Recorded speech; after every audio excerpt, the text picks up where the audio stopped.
Welcome guys in your English Pro classes. Guys, English pro classes में इस समय हम लोग प्रोनाउन के बारे में स्टडी कर रहे हैं, जिसमें से हम लोगों ने प्रोनाउन के बारे में प्रोनाउन की डेफिनेशन जाना है। प्रोनाउन क्या होता है? The word which is used in place of noun is called pronoun. वो वर्ड जो नाउन की जगह पे यानी संज्ञा की जगह पे यानी किसी नाम की जगह पे हम यूज करते हैं, उस वर्ड्स को हम प्रोनाउन कहते हैं, उस वर्ड को हम सर्वनाम कहते हैं। प्रोनाउन कितने प्रकार के होते हैं? प्रोनाउन 7 प्रकार के होते हैं। प्रोनाउन के कितने काइंड्स होते हैं? प्रोनाउन 7 प्रकार के, यानी इसके 7 काइंड्स होते हैं। कौन कौन से होते हैं? 7 काइंड्स इसके। Personal pronoun, reflexive pronoun, interrogative pronoun, demonstrative pronoun, possessive pronoun, relative pronoun and emphatic pronoun. ठीक है, इसमें से हम लोगों ने अभी तक सिर्फ 2 प्रोनाउन के बारे में स्टडी किया है, जो कि पहला था पर्सनल प्रोनाउन, दूसरा था रिफ्लेक्सिव प्रोनाउन। पर्सनल प्रोनाउन क्या होते हैं? पर्सनल प्रोनाउन वो प्रोनाउंस होते हैं जिसका यूज हम किसी पर्सन या एनिमल के लिए करते हैं। ठीक है, पर्सनल प्रोनाउन में भी 3 तरह के पर्सन के बारे में हम स्टडी करते हैं। पहला होता है फर्स्ट पर्सन, दूसरा होता है सेकंड पर्सन, तीसरा होता है थर्ड पर्सन। फर्स्ट पर्सन में क्या होता है? फर्स्ट पर्सन में आई एंड वी, यानी फर्स्ट हम है। हम का मतलब मैं और हम। मैं और हम का मतलब पहली प्रायोरिटी अपने आप को दीजिए। ठीक है, मैं ये लर्न करने का आपको ट्रिक बता रही हूँ कि पहली प्रायोरिटी अपने आप को दीजिए। सर्वप्रथम आप है। ठीक है, आपका मतलब सर्वप्रथम हम है, मैं हूँ, सर्वप्रथम मैं हूँ। ठीक है ना, पहले सबसे पहले मैं हूँ, सबसे पहले हम है, तो आई और वी हो गया ये। दूसरी प्रायोरिटी किसको दीजिए? यू को, सामने वाले को। ठीक है, यू को सामने वाले को, यानी कि आपको। दूसरी प्रायोरिटी आपको यानी यू को, तो सेकंड पर्सन कौन हो गया? यू हो गए। थर्ड पर्सन कौन है? जो हमारे आपके बीच में ना हो, यानी जो हमारे आपके साथ ना हो, कहीं और हो।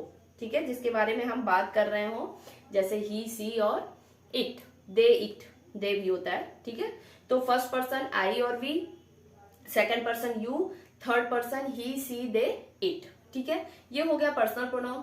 पर्सनल प्रोनाउन में भी क्या होता है स्टूडेंट्स? आज मैं थोड़ा सा आप लोगों को रिकैप्चुलेशन करवा देती हूँ। ठीक है ना, रिकैप्चुलेशन करवा दे रही हूँ कि जो चीज हो सकता है कोई कुछ चीजें मुझसे स्किप हो गई हो ड्यूरिंग क्लास, तो वो अभी ऐसे हम समझ लेते हैं।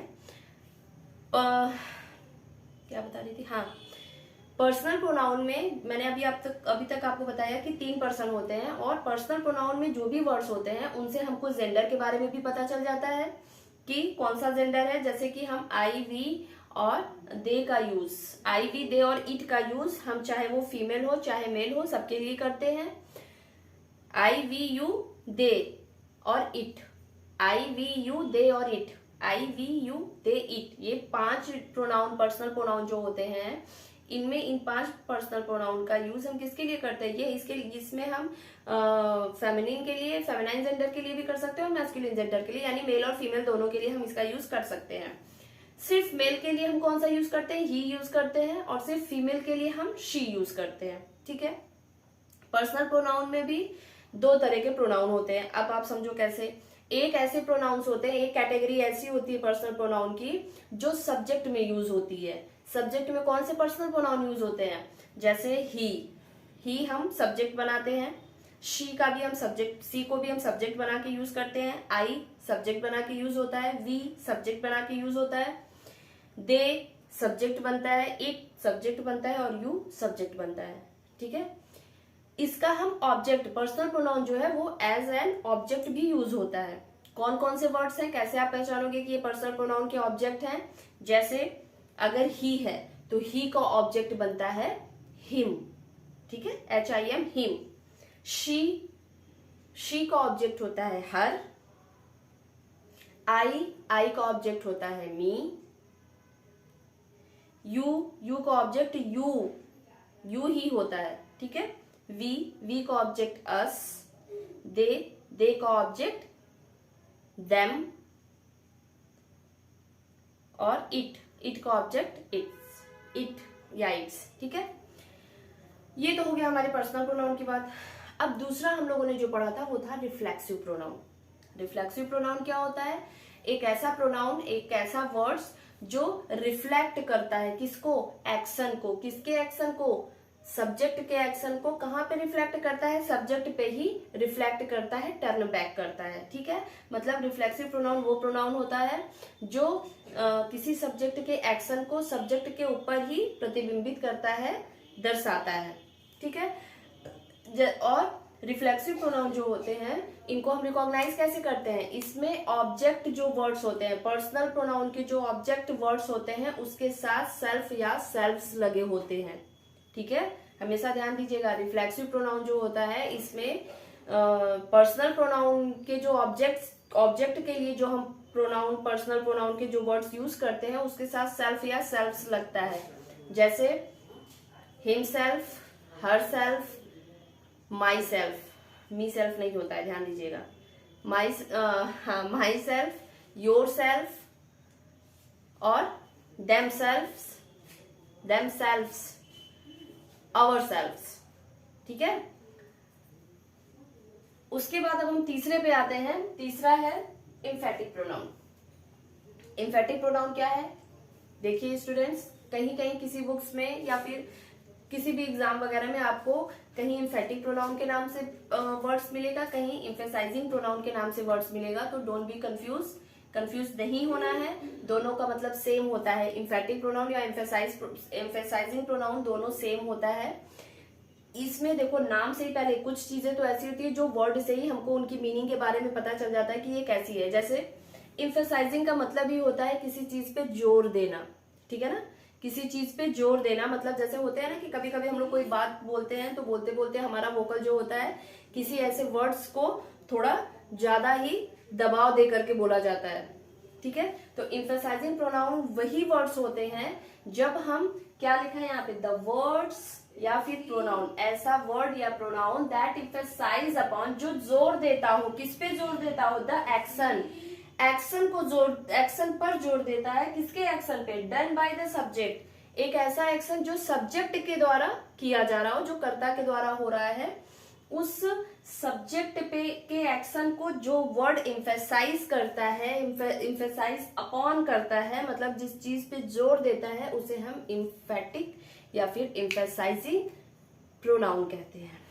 ठीक है, हिंदी में पहले एग्जांपल देख लीजिए। जैसे हम बोलते हैं कभी कभी कोई अगर 2-3 साल का बच्चा होता है, खूब बढ़िया सी ड्राइंग बना करके दे दिया और ला करके आपको दिखाता है कि देखिए मैंने बनाया है, तो जब हम सरप्राइज, मतलब जब हमको थोड़ा सा आश्चर्य होता है तो हम बोलते हैं ना, अरे ये आपने बनाया है। तो यहाँ आपने वर्ड जो है ये क्या शो कर रहा है, ये एम्फेसाइजिंग शो कर रहा है, एम्फेसाइज अपॉन कर रहा है किस पे, उस बच्चे ने जो पेंटिंग की है या फिर जो आर्ट बनाई है उस पे। ठीक है, तो यहाँ भी कहने का मतलब क्या है कि the words that emphasize upon the action done by the subject is called emphatic और एम्फेसाइजिंग प्रोनाउन। वो वर्ड जो किसी भी सब्जेक्ट के एक्शन को एम्फेसाइज अपॉन करता हो, यानी कि किसी भी सब्जेक्ट के एक्शन पे जोर देता हो, उस वर्ड को, उस प्रोनाउन को हम एम्फेसाइजिंग प्रोनाउन कहते हैं। जैसे आप लोग देखिए यहाँ पे मैंने एग्जांपल लिखा है। हाँ, एक चीज और, like reflexive pronoun, emphatic pronoun is also formed by self और selves। emphatic pronoun भी reflexive pronoun की तरह है, self और self से ही मिलके बनाए जाते हैं। जैसे myself reflexive में भी यूज होता है, emphatic में भी यूज होता है, themselves reflexive में भी यूज होता है, emphatic में भी यूज होता है। मतलब जितने self और selves वाले वर्ड हम रिफ्लेक्सिव प्रोनाउन में यूज किए हैं वो सारे वर्ड्स एम्फेटिक प्रोनाउन में भी यूज किए जाते हैं, लेकिन दोनों में थोड़ा सा अंतर होता है कि रिफ्लेक्सिव प्रोनाउन में एक्शन को फोकस किया जाता है, एक्शन को टर्न बैक किया जाता है सब्जेक्ट पे, मतलब उसमें इंपॉर्टेंस किसको दिया जाता है, एक्शन को दिया जाता है, किसमें, रिफ्लेक्सिव प्रोनाउन में। लेकिन एम्फेटिक प्रोनाउन में खुद सब्जेक्ट को ही एम्फेटिक मतलब एम्फेसाइज किया जाता है, सब्जेक्ट पे जोर दिया जाता है। ठीक है, एग्जांपल देखिए आप लोग, लिखा है I myself wanted to attend the party. I myself wanted to attend the party मतलब मैं खुद चाहता था पार्टी अटेंड करना, मैं खुद पार्टी अटेंड करना चाहता था, मैं खुद, मुझे किसी ने बोला नहीं था, ठीक है, मतलब समझिए यहाँ पे बोल रहा है मैं खुद चाहता था पार्टी अटेंड करना, मतलब मैंने किसी के कहने पे पार्टी अटेंड नहीं की, बल्कि मेरा ही मन था। तो ये फोकस किस पे कर रहा है, ये माई सेल्फ यानी आई पे खुद फोकस कर रहा है। और कौन सा वर्ड कर रहा है, माई सेल्फ कर रहा है। सेकेंड है he himself informed me about that, उसने खुद मुझे उस चीज के बारे में बताया।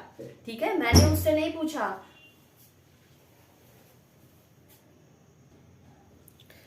He himself informed me about that. उसने खुद मुझे उसके बारे में बताया।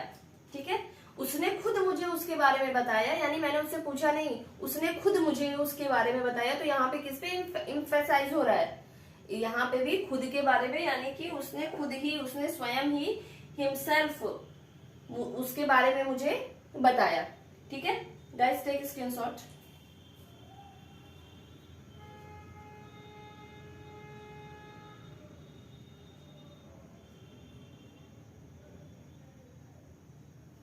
Okay, now see what is different between emphatic pronoun and reflexive pronoun. ठीक है, आप लोग सोच रहे होंगे कि दोनों में ही हम माई सेल्फ का और हिमसेल्फ का यूज करते हैं।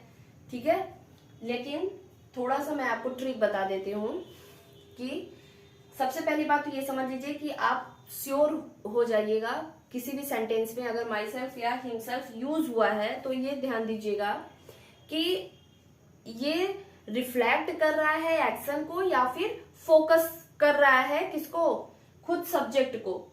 ये सब्जेक्ट को रिफ्लेक्ट अगर कर रहा है, सॉरी अगर एक्शन को रिफ्लेक्ट कर रहा है तो ये रिफ्लेक्सिव प्रोनाउन हो जाएगा, और सब्जेक्ट को अगर इम्फेसाइज कर रहा है तो वो इम्फेटिक प्रोनाउन होगा।